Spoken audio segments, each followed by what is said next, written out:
Trading की दुनिया में ना एक बहुत ही आम लेकिन काफ़ी हैरान करने वाली स्थिति होती है। मतलब कल्पना कीजिए कि किसी ने टेक्निकल एनालिसिस की कोई 18 अलग-अलग किताबें पढ़ ली हैं हाँ, बिल्कुल और उन्हें हर पैटर्न रटा हुआ है। सही कहा। उसे हर candlestick pattern like moving average और आरएसआई के काम करने का विज्ञान रटा हुआ है। लेकिन जब बाजार असल में खुलता है, स्क्रीन पर वो लाल और हरे रंग के आंकड़े तेजी से बदलने लगते हैं ना। हाँ, और पसीने छूटने लगते हैं। एग्जैक्टली और माउस का कर्सर बाय बटन पर होता है तो वो इंसान पूरी तरह से सुन्न पड़ जाता है। थ्योरी से लेकर एग्जीक्यूशन तक का ये सफर ना एक ट्रेडर के लिए सबसे बड़ी मनोवैज्ञानिक बाधा होती है। देखिए, ये एक बहुत ही सटीक अवलोकन है।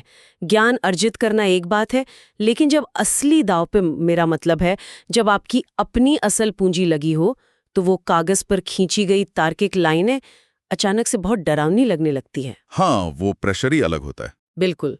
और ये वो बिंदु है जहां एक ट्रेडर का एनालिसिस पैरालिसिस शुरू होता है।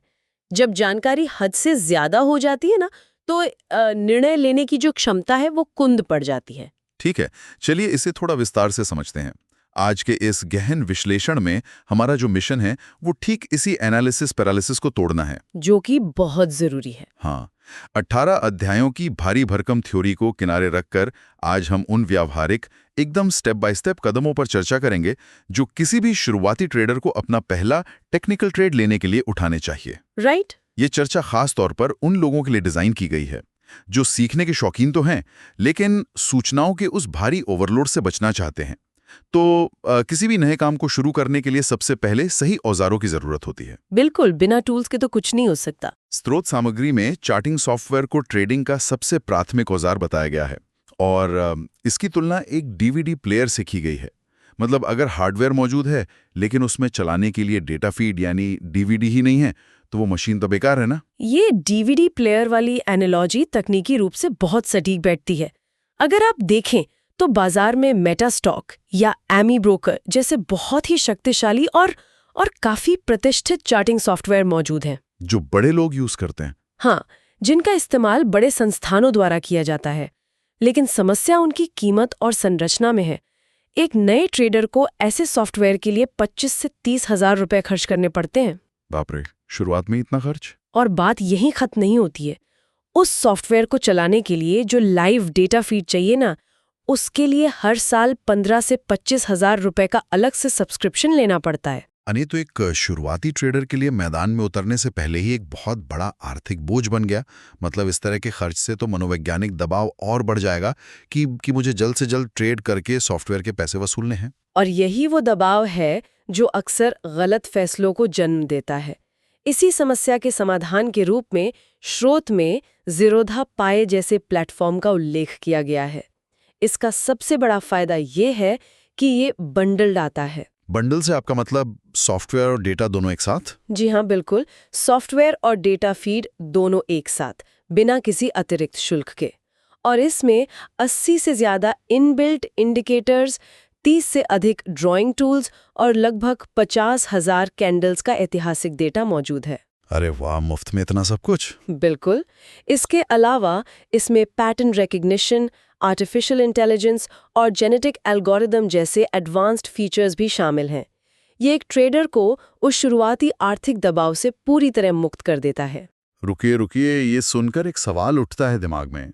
ये तो बिल्कुल वैसा ही हुआ कि आप एक महंगी साइकिल खरीदने के लिए पैसे जमा कर रहे थे और किसी ने आपको एक फुल लोडेड स्पोर्ट्स कार मुफ्त में दे दी। हाँ, एक दिलचस्प तुलना है। मतलब अगर हम एनालिसिस पैरालिसिस से बचने की बात कर रहे हैं तो क्या एक शुरुआती ट्रेडर को सच में एआई, जेनेटिक एल्गोरिदम और 80 इंडिकेटर्स की जरूरत है? क्या इतनी सारी सुविधाएं ध्यान नहीं बटाएंगी? देखिए, ये सोचना काफी तार्किक है कि अधिक सुविधाएं भ्रम पैदा कर सकती हैं, लेकिन यहाँ जरूरत और क्षमता के बीच के अंतर को समझना होगा। पहले दिन किसी भी ट्रेडर को जेनेटिक एल्गोरिदम की कोई आवश्यकता नहीं होती। हाँ, वो तो बहुत एडवांस हो गया। शुरुआत तो केवल प्राइस, वॉल्यूम और सपोर्ट रेजिस्टेंस से ही होनी चाहिए। लेकिन जैसे जैसे ट्रेडर का कौशल विकसित होता है ना, उसे अपनी रणनीतियों को टेस्ट करने या बैक टेस्ट करने के लिए एक मजबूत इंफ्रास्ट्रक्चर की आवश्यकता होती है। ये टूल्स इसलिए नहीं दिए गए कि सबका एक साथ इस्तेमाल किया जाए। अच्छा, तो ये भविष्य की तैयारी है? बिल्कुल, ये इसलिए है ताकि ट्रेडर के विकास यात्रा में सॉफ्टवेयर, कभी कोई तकनीकी बाधा न बने। यहाँ बात सच में बहुत दिलचस्प हो जाती है, क्योंकि टूल तो हमें मिल गया, लेकिन अब इस टूल का इस्तेमाल कहाँ करना है और किस चश्मे से बाजार को देखना है। यहीं से हम दूसरे सबसे महत्वपूर्ण पहलू की ओर बढ़ते हैं, टाइम फ्रेम तय करना और अवसरों का दायरा चुनना। यहाँ सबसे दिलचस्प बात यह है कि शुरुआती ट्रेडर्स जिस चीज में सबसे ज्यादा उलझते हैं ना, वो टाइम फ्रेम का चुनाव ही है। एक तरफ स्क्रीन पर 5 मिनट का चार्ट चल रहा होता है और दूसरी पर 1 दिन का, जो कि बहुत कंफ्यूजिंग होता है। तो एक सुनहरा नियम ये है कि टाइम फ्रेम जितना बड़ा होगा, चार्ट पर मिलने वाला सिग्नल उतना ही अधिक विश्वसनीय होगा। बाजार के शोर और संस्थागत गतिविधियों के बीच के अंतर को समझना बहुत जरूरी है।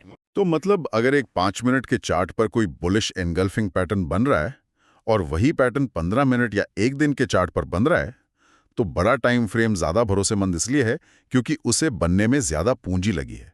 बिल्कुल सही पकड़े हैं। छोटे टाइम फ्रेम में ना कुछ ही हजार शेयरों की खरीद फरोख्त से कोई भी कैंडलस्टिक पैटर्न बन या बिगड़ सकता है। ये सिर्फ खुदरा ट्रेडर्स का शोर होता है। कोई भी उसे मैनिपुलेट कर सकता है। हाँ, लेकिन एक दैनिक चार्ट पर किसी ट्रेंड को मोड़ने के लिए बड़े संस्थानों की भारी पूंजी की आवश्यकता होती है।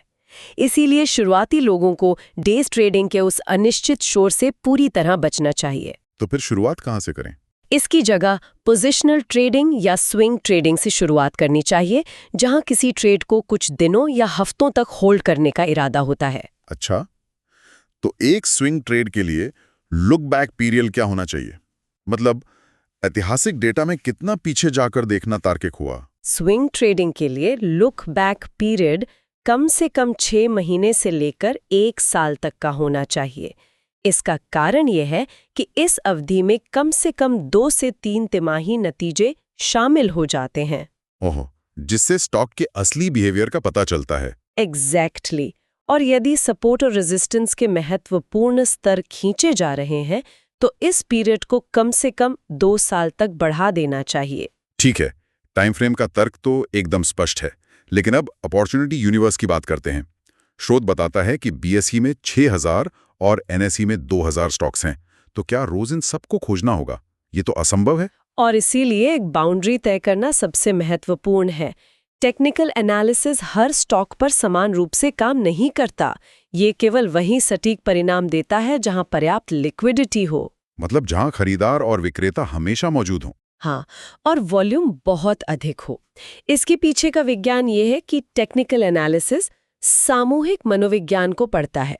अगर किसी स्टॉक में ऑपरेटर ड्रिवन गतिविधियां हो रही हैं, जहां कुछ मुट्ठी भर लोग कीमत को कंट्रोल कर रहे हैं, वहां कोई भी पैटर्न काम नहीं करेगा। तो इस ऑपरेटर के खतरे से बचने का सबसे सुरक्षित रास्ता क्या है शुरुआती लोगों के लिए? सबसे बेहतरीन सलाह यही है कि सिर्फ निफ्टी 50 या सेंसेक्स 30 के स्टॉक्स पर अपना ध्यान केंद्रित करें। सिर्फ 50 स्टॉक्स? हाँ, एक्सचेंज ने पहले ही छटनी का मुश्किल काम कर दिया है।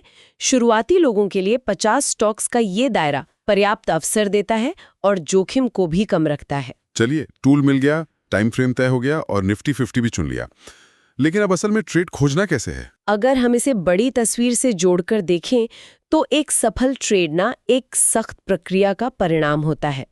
स्रोत इसे द स्काउट कहता है, जिसे 2 भागों में बांटा गया है। तो भाग 1 क्या है? Short listing. जी, भाग 1 में निफ्टी 50 के सभी 50 चार्ट्स को देखना होता है, लेकिन पूरा इतिहास नहीं, केवल हाल की 3 या 4 कैंडल्स पर ध्यान दें। अगर कोई पहचाना हुआ कैंडलस्टिक पैटर्न दिखता है, तो उसे शॉर्टलिस्ट करें। इस छटनी के बाद अंत में सिर्फ 4-5 स्टॉक्स ही बचेंगे। मतलब 50 से सीधे 4 या 5? ये तो काफी समय बचाएगा। बिल्कुल। और भाग 2 क्या है? मूल्यांकन की प्रक्रिया। हाँ, अब इन बचे हुए हर चार्ट पर 15 से 20 मिनट बिताएं। तो इस सब का असल मतलब क्या है? एक चार्ट पर 20 मिनट तक हम आखिर क्या खोज रहे हैं? यही वो जगह है जहां चेकलिस्ट काम आती है। 7 पॉइंट की चेकलिस्ट। पहला है पैटर्न की मजबूती। जैसे बुलिश मारूबोजू में अगर शैडो लंबी है, तो मतलब सप्लाई आ गई थी। पैटर्न आदर्श होना चाहिए। और दूसरा पॉइंट? दूसरा है प्रायर ट्रेंड। बुलिश पैटर्न के लिए पहले डाउन ट्रेंड होना ही चाहिए। ये एक रबर बैंड की तरह काम करता है, जिसे वापस उछलने के लिए पहले खींचना पड़ता है। अच्छा, बिना खींचे वो स्नैपबैक नहीं करेगा। समझ गया। और तीसरा है वॉल्यूम। पैटर्न वाले दिन का वॉल्यूम पिछले 10 दिनों के औसत वॉल्यूम के बराबर या उससे अधिक होना चाहिए। और इसके बाद आता है चौथा नियम, जो स्टॉप लॉस और सपोर्ट रेजिस्टेंस से जुड़ा है। स्रोत में बहुत स्पष्ट रूप से कहा गया है कि यदि सपोर्ट लेवल स्टॉप लॉस से 4% से अधिक दूर है तो चार्ट को वहीं छोड़ दें। ये 4% ही क्यों? ये कैपिटल प्रिजर्वेशन का मामला है। अगर स्टॉप लॉस 4% से अधिक गहरा है तो रिस्क मैनेज करने के लिए अपनी पोजीशन साइज इतनी कम करनी पड़ेगी कि मुनाफा अर्थहीन हो जाएगा। 4% वो सीमा है जहां रिस्क और पोजीशन साइज का संतुलन टूट जाता है। ये बहुत ही तार्किक है। और पांचवा पॉइंट है डाउ पैटर्न्स की जांच करना, जैसे डबल टॉप या फ्लैग्स। मतलब सिर्फ माइक्रो नहीं, मैक्रो पिक्चर भी देखनी है। बिल्कुल, माइक्रो और मैक्रो का अलाइनमेंट होना जरूरी है। छठा पॉइंट है रिस्क टू रिवॉर्ड रेशियो या RAR, जो कम से कम 1.5 होना चाहिए। मतलब 1 रुपए खोने के रिस्क पर 1.5 रुपए का मुनाफा। हाँ, और सातवां और आखिरी पॉइंट है MACD और RSI जैसे इंडिकेटर से कंफर्मेशन लेना। ये सातों पॉइंट्स की चेकलिस्ट तो एक बहुत ही कड़ा फिल्टर है। बहुत कड़ा। और सबसे महत्वपूर्ण नियम यह है कि ट्रेड लेने के बाद जब तक टारगेट या स्टॉप लॉस हिट ना हो जाए तब तक कुछ ना करें। बस अपने कड़े अनुशासन पर भरोसा रखें। ये इंतजार की प्रक्रिया तो बहुत धैर्यवान लोगों के लिए है, लेकिन शुरुआती लोगों के लिए स्विंग ट्रेडिंग सबसे अच्छी है। पर उन लोगों का क्या जो बाजार में तेज हलचल का फायदा उठाना चाहते हैं? इससे एक बहुत ही महत्वपूर्ण सवाल खड़ा होता है, क्या हर कोई स्कैल्पिंग कर सकता है? शायद नहीं। बिल्कुल नहीं। ये सिर्फ अनुभवी ट्रेडर्स के लिए है। तो स्कैल्पिंग असल में है क्या? ये कुछ ही मिनटों के लिए एक बहुत बड़ी क्वांटिटी में ट्रेड करने की तकनीक है। जैसे इन्फोसिस के 1000 शेयर 3976 पर खरीदना और 3980 पर बेच देना। इसमें 1 मिनट या 5 मिनट का टाइम फ्रेम इस्तेमाल होता है। 1 मिनट। लेकिन मुझे यहाँ एक दिलचस्प चीज नजर आ रही है। स्कैल्पिंग में रिस्क रिवॉर्ड रेशियो केवल 0.5 से 0.75 तक होता है। ये तो स्विंग ट्रेडिंग के बिल्कुल उलट है। दिखने में खतरनाक लगता है, लेकिन यहाँ संभावनाओं का गणित काम करता है। 1 मिनट के ट्रेंड के अगले कुछ सेकंड तक जारी रहने की संभावना 80% तक होती है। इस उच्च विन रेट के वजह से ही मुनाफा बनता है। लेकिन इसके नियम तो बहुत कड़े होंगे। बहुत कड़े। लिक्विड स्टॉक्स का होना, लॉस को तुरंत बुक करना और हांगकांग के हैंग सेंग जैसे ग्लोबल मार्केट्स पर नजर रखना जरूरी है। कुल मिलाकर शुरुआती लोगों को स्कैल्पिंग के बारे में सिर्फ इसलिए जानना चाहिए ताकि उन्हें पता हो कि शुरुआत में उन्हें किस चीज से दूर रहना है। बिल्कुल सही कहा आपने। तो आज की प्रमुख बातों को दोहराते हैं।